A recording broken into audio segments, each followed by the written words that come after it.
Greetings, YouTube.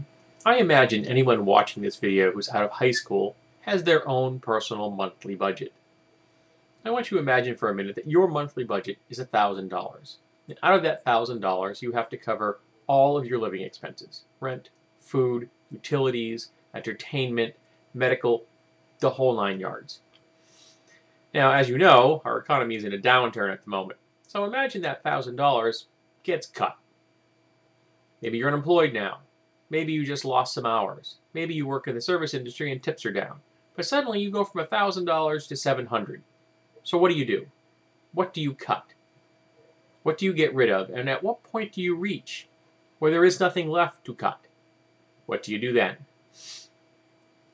Well, I read an article this weekend concerning Colorado Springs and the issues they're having with the fact that their tax revenues are down. Because for state and local, municipal cities and towns and such, their tax base is their income. It is their budget. And with it being down, they can't meet all the demands that are being placed upon them by their citizens. They can't essentially pay the bills. And this is particularly interesting because the residents of Colorado Springs just recently decided not to vote in a tax on property, an increase. So it means that there's going to be even less money because, the cost of everything goes up every year. If taxes don't keep pace, something has to get cut. Unfortunately, those cuts are normally the things that affect the poor first.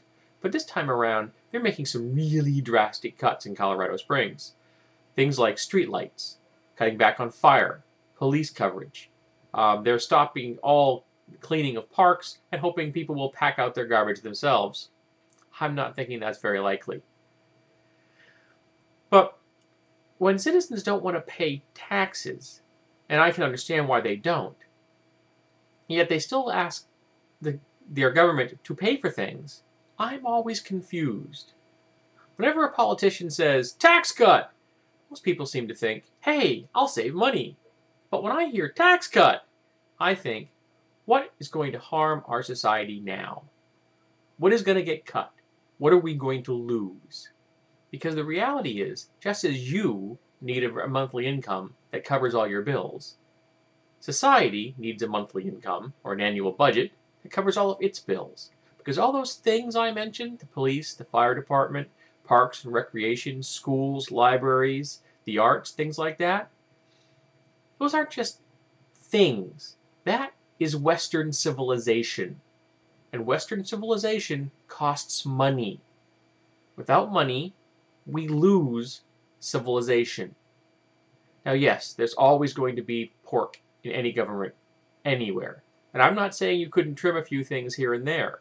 But when you're turning off street lights, when you're cutting back on police and fire departments, that's a bad sign.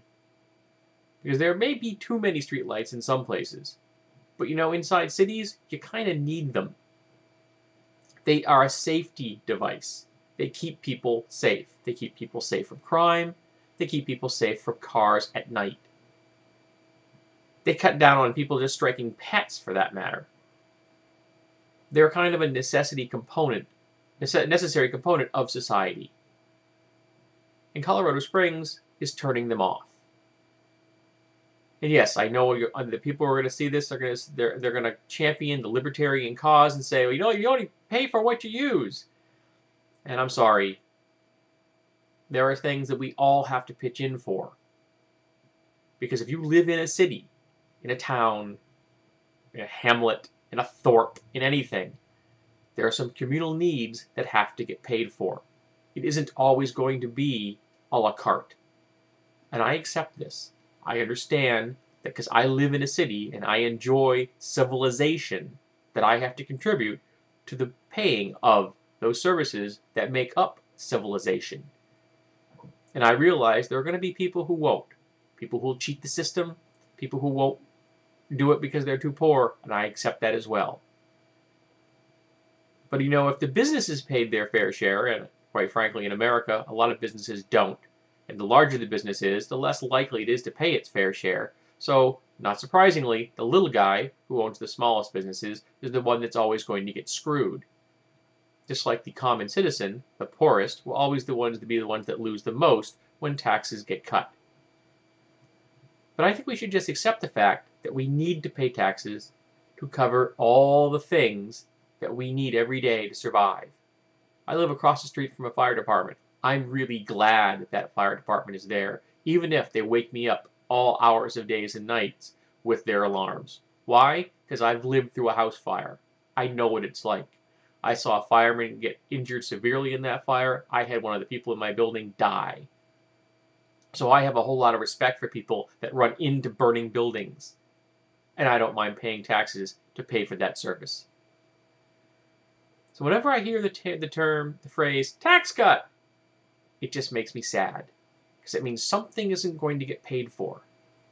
Something that I may need someday. Something that you may need someday. It's something we, collectively, always need. So I don't want to see the lights go out. I want them to stay on. And I just wish people would understand that you have to pay for the things in society that make up our civilization.